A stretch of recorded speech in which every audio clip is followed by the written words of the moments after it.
The hot weather this summer is causing millions of people to rev up their air conditioners, but with all that extra electricity being used, the time is ripe for brownouts and blackouts. That's why the July issue of ShopSmart Magazine has some tips on what you should and shouldn't do with the food in your fridge in case of a power outage.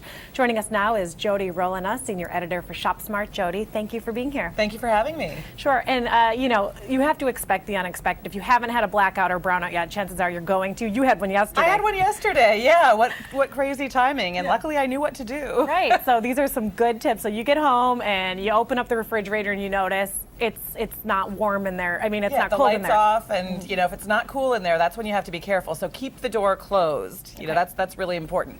Take note of the time when the power went out, and then you know you've got like a 4-hour window. So keep the door closed. Things should last for about 4 hours in the refrigerator, 24 to 48 in the refrigerator. But again, leave the door closed. Okay, and if you don't know when the power went out, like let's say you've been gone all day and you can't tell, it's not good to just sniff the food or check it that way. Yeah, try and get a fridge thermometer. They're not that expensive, and you can keep an eye on that. If the temperature goes below 40 degrees for more than 2 hours, get rid of the perishable food. You don't want to take a chance. And it's a good idea to have a cooler. I do not have a cooler in my apartment. I should though, right? Yeah, you should, because that way if things are, if the power is out, staying out, and you're starting to worry about your food, you can pack it with some ice, put the perishables in there, and you might be able to preserve them that way. And what about if you have ice cream and frozen yogurt and it still has the ice crystals on it? Can you keep it? You shouldn't. You really should get rid of it. It's dairy. You don't want to take a chance with it. Throw it away. Throw it away. But there are some things you can keep, like the butter in the refrigerator. Yeah, surprisingly, butter is fine, and hard cheese. So although those are dairy, they will last a little bit longer.